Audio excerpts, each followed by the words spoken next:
Bapak Ibu sekalian, terima kasih sudah hadir dengan undangan yang tiba-tiba tapi tetap datang. Terima kasih banyak. Kita tidak panjang lebar membahas lagi karena kan dokter sudah menyampaikan. Cuma kita mau memperjelas sedikit tentang apa itu OTG, apa itu orang tanpa gejala, apa itu ODP, dan apa itu PDP. Namun kita bahas sedikit tentang virus tadi. Virus coronavirus ini adalah keluarga besar virus. Dia ada beberapa virus ini, beberapa penyakit disebabkan oleh virus ini. Salah satunya penyakit SARS. Dia ditularkan lewat kucing luwak. Itu coronavirus juga penyebabnya. Terus MERS itu juga ditularkan lewat unta, lewat binatang ke manusia. Jadi kalau SARS lewat kucing luwak ke manusia, kalau MERS lewat unta ke manusia. Tetapi kalau untuk coronavirus yang sekarang kita bicarakan ini disebut COVID-19. Betul Bapak Ibu? Ya, biasa disebut COVID-19 ya.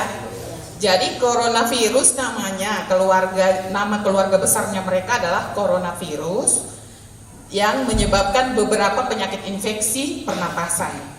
Salah satunya yang sedang kita bicarakan itu adalah COVID-19. Kenapa ada 19-nya? Karena dia ditemukan di Desember 2019. Nah, COVID ini punya tanda dan gejala. Tanda dan gejalanya salah satunya adalah demam, batuk flu, tenggorokan sakit, badan letih lesu, atau gangguan pernapasan yang bahkan sesak napas. Namun sering juga kan ada sakit begitu, tapi belum tentu corona. Namun sekarang ini karena lagi mewabahnya coronavirus atau COVID-19 ini, maka dengan tanda-tanda seperti itu kita harus waspada. Jadi tidak sembarang juga kita langsung bilang dia corona. Kalau dia lagi sesak, dia lagi batuk, atau dia lagi demam, langsung kita bilang corona, tidak. Tetapi kita waspada. Bagaimana kita waspadanya? Kita setelah memahami tanda dan gejala itu, kita harus mengingat kembali bahwa belum ada obatnya. COVID-19 itu belum dapat vaksinnya atau obatnya. Jadi kita belum bisa kalau kena sakit ini langsung minum ini. Berarti harus bagaimana gitu. Berarti kita harus mencegah. Jangan sampai kita harus waspada, mencegah jangan sampai kita kena virus COVID-19 itu gitu ya. Jadi Bapak Ibu, mencegahnya itu bagaimana? Yang pertama seperti yang dokter bilang, mencuci tangan sesering mungkin. Kalau Bapak Ibu di rumah harus mencuci tangan, ada 5 waktu yang wajib cuci tangan. Yang pertama, cuci tangan sebelum makan. Pasti ya, cuci tangan sebelum makan. Kadang-kadang kita kalau lihat gorengan di meja belum cuci tangan langsung hap gitu kan. Tapi untuk sekarang usahakan dulu cuci tangan sebelum makan. Itu yang pertama. Yang kedua, cuci tangan ibu-ibu khususnya dengan remaja perempuan putri. Cuci tangan sebelum menyiapkan makanan untuk keluarga.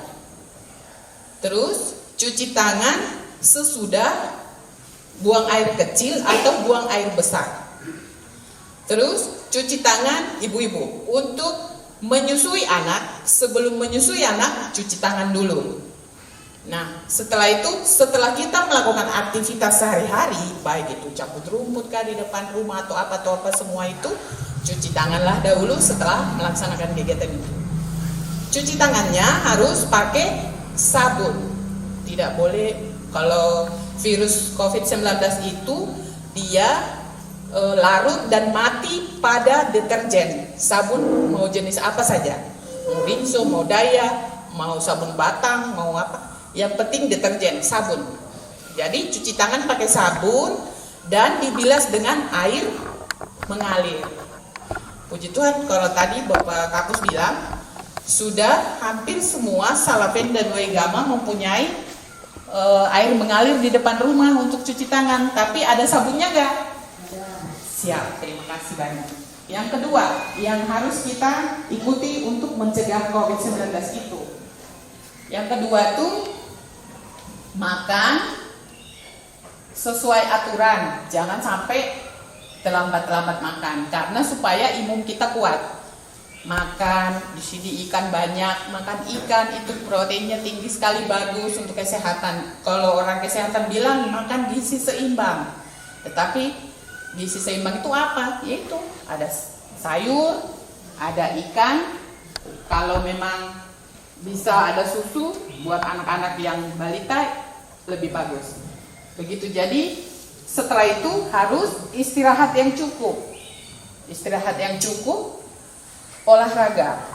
Kan selama ini kita berpikir bahwa setelah bekerja seharian kita pikir itu kita sudah bergerak-bergerak jadi tidak perlu olahraga lagi. Betulkah tidak? Ya. Bapak Ibu, iya kan? Kita capek bekerja baru mau olahraga apa lagi gitu toh? Tapi ternyata bangun pagi bagus kalau kita gerak-gerak ya sekeliling rumah saja, tidak usah terlalu yang bagaimana, tapi olahraga jalan pagi gitu, menghirup udara pagi. Terus minum air minimal 8 gelas satu hari. Yang berikut lagi, kalau ternyata ada tanda dan gejala itu, Bapak Ibu boleh segera menghubungi puskesmas. Ada dokter di Megama, ada dokter di puskesmas kita sini, ada teman-teman suster perawat. Segera menghubungi, mungkin diobati, mungkin itu adalah batuk flu biasa dan akan diobati. Namun Bapak Ibu harus tetap menjaga jarak. Kalau kita sekarang ini kan disebut social distancing atau physical distancing. Jadi kayak sekarang kita duduk satu agak jauh, satu agak jauh. Kenapa? Karena virus tersebut kalau dia menular lewat air ludahnya kita bisa. Jadi kalau kita bicara, dia lompat, padahal kita tadi kena virus itu, ada virus di saya misalnya, saya bicara ke Bapak baru kena ke Bapak, nanti Bapak bisa menular gitu. Makanya sering disuruh pakai masker. Tapi kita kalau untuk Salafen misalnya, masih belum ada orang yang datang, masih aman-aman selama ini kita di sini. Tidak ada yang tanda dan gejala seperti itu. Tetapi ada orang yang datang dari Sorong misalnya. Sorong itu disebut zona merah. Kenapa? Karena Sorong itu sudah mempunyai 2 yang meninggal yang positif corona. Jadi Bapak Ibu, kalau ada orang datang dari Sorong atau dari Jakarta atau pulang umroh atau dari Malaysia atau wisata, datang dari luar yang zona merah, datang ke kampung kita ini, ada namanya 3. 1, OTG. Kenapa disebut OTG? Orang ini datang sehat-sehat saja, tidak ada batuk, tidak ada demam, tidak ada juga sakit tenggorokan, tidak juga sesak napas. Dia baik-baik saja. Tetapi dia sudah dari wilayah yang zona merah. Itu disebut OTG. Dia harus mengkarantinakan diri selama 14 hari di rumah untuk menjaga kemungkinan jangan sampai dia punya imun kuat, dia tidak ada tanda dan gejala seperti tadi, tetapi ternyata dia ada terkena virus corona, mungkin di bandara, mungkin di pesawat, mungkin saja di perjalanannya dari sana menuju ke sini, atau memang pernah dia ke rumah sakit merawat keluarga yang kena corona gitu. Tetapi dia tidak menunjukkan gejala.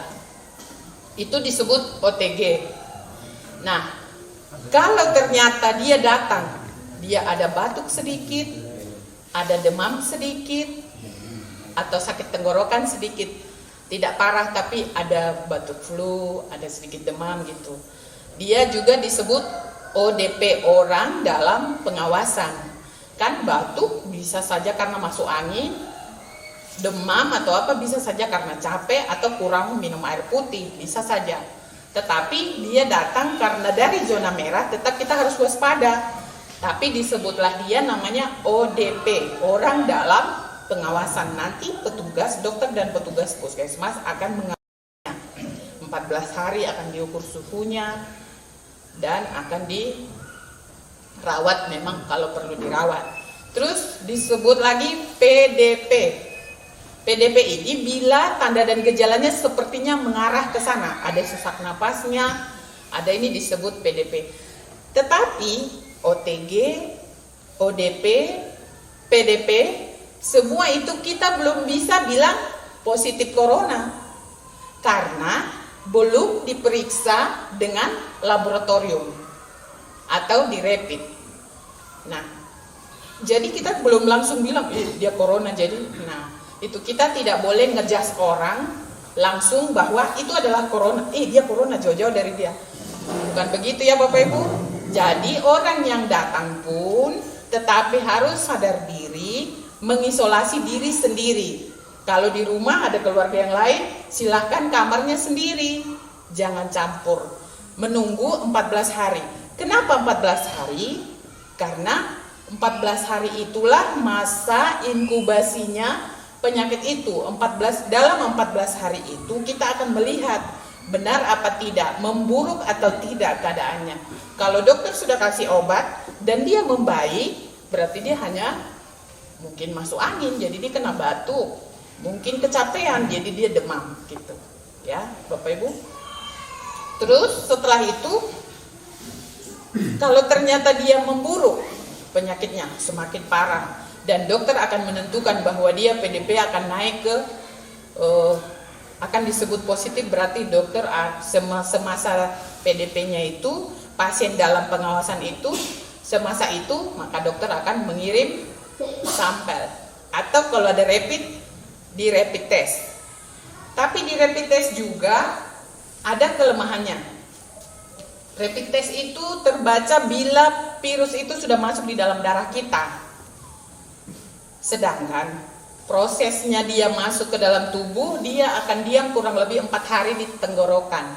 Maka sering ada keluhan tenggorokan sakit. Terus setelah itu di sini lama, kita mungkin minum air panas, minum apa, tapi tidak juga. Dia masih tetap di sini 4 hari, maka dia akan turun ke paru-paru. Nah, orang yang sakit paru-paru tadinya akan lebih cepat terganggu dan virus akan merajalela. Tapi kalau orang yang sudah telaten minum obat dan apa, saya pikir tidak segampang itu dia untuk melahap kita gitu. Jadi semasa 14 hari itu kalau dia sudah berapa hari 4 hari di tenggorokan, diam di paru-paru selama 1 minggu dan akhirnya masuk di aliran darah kita, baru dia terbaca oleh rapid tadi. Rapid test itu yang seperti tes malaria, Bapak Ibu biasa diambil darah dari sini kan? Diambil darahnya, dites, baru berapa menit kemudian kita tahu hasilnya, oh iya positif malaria tersiana atau mix. Nah, sama dengan itu. Namun menunggu itu lama, jadi dia harus tes hari ini misalnya tes, dia harus tes 7 hari kemudian lagi. Jadi tidak cukup 1 kali tesnya. Ada yang bisa PCR seperti yang dokter bilang tadi, tetapi tidak ada di tempat kita, belum ada pemeriksaannya. Dia diambil cairan dari tenggorokan, dari tenggorokan kita ataupun dari saluran hidung. Dia ambil, lalu diperiksa, dikirim ke Jakarta. Begitu, nanti bisa lama baru datang hasilnya.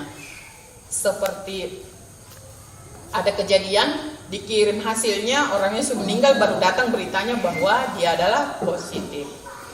Begitu. Jadi karena susahnya, obatnya tidak ada, vaksinnya tidak ada, belum ada, bukan tidak ada, belum ada, masih diupayakan, masih diteliti. Terus pemeriksaannya susah, rapidnya juga masih harus rapid lagi, terus kalaupun diperiksa di ini harus dikirim ke Jakarta, baru balik lagi ke kita sini. Sampai Sorong, sampai Waisai, mana lockdown lagi, mana ditutup lagi penerbangan, ditutup kapan. Jadi mencegah lebih baik daripada mengobati. Ya Bapak Ibu, jadi saya pikir setelah kita memahami itu, tentu kita akan berusaha bagaimana ketorang ini harus bersih-bersih. Selain cuci tangan tadi, selain istirahat cukup, makan yang cukup, selain minum air 8 gelas satu hari, jaga jarak di dalam rumah, juga lingkungan rumah kita itu kita harus periksa. Saluran air ini sudah mengalir dengan baik kah belum? Terus pagi-pagi itu buka jendela supaya udara yang ada di dalam bertukar dengan udara baru. Kalau ada ventilasi ya syukur, kalau ternyata tidak ada berarti jendela harus rajin buka setiap hari. Biasakan berjemur di sinar matahari pagi dengan suhu panas sekian derajat itu, mungkin virus itu tidak mampu untuk menular atau tidak mampu hidup begitu. Jadi Bapak Ibu, setelah itu kita disuruh jaga jarak dan kita disuruh ibadah di rumah, bekerja dari rumah. Kalau kami di kota sudah kami lakukan, bekerja itu dari rumah, kirim surat ke kepala dinas, kirim berita lewat laptop, lewat jadi kalau ibadah kami selama ini, saya kebetulan Katolik, ibadah lewat buka live streamingnya Katedral Sorong, baru saya duduk di rumah, baru saya ikuti ibadah lewat layar televisi atau HP, karena sudah lockdown, sudah tutup, sudah disuruh tutup dulu. Ini langsung perintah dari Vatikan, kalau kami Katolik, dari Vatikan seluruh Indonesia ibadah di rumah untuk umat Katolik. Dan perintah dari Presiden, perintah dari Gubernur, perintah dari Bapak Bupati juga kita ibadah di rumah. Tapi tidak tahu apakah di Salaven masih ibadah di gereja, silakan. Kalau memang menurut Bapak Ibu betul-betul yakin tidak akan terjadi apa-apa, itu jangan sampai beranggapan bahwa kita melarang ibadah. Sebenarnya itu menjaga supaya jangan menular dari bapak yang satu ke bapak yang lain.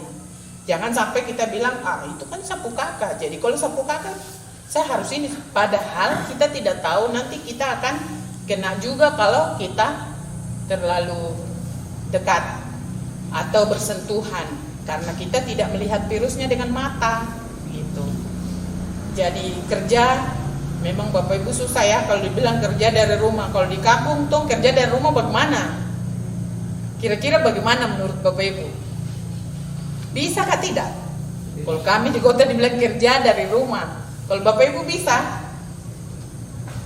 Tidak bisa. Tidak bisa ya, memang tidak bisa. Tetapi untuk sementara waktu sambil kita berdoa supaya virus corona cepat selesai, mari kita berdiam dulu sejenak. Mungkin di rumah lebih banyak berdoa saja. Mungkin kerjaan apa yang bisa kita kerjakan, bikin tikar kah, bikin apakah di rumah dulu sementara waktu. Kayaknya itu yang bisa saya sampaikan Bapak Ketua. Saya tidak mau bertele-tele. Kalau Bapak Ibu masih mau, ada yang masih mau ditanyakan, silakan. Terima kasih.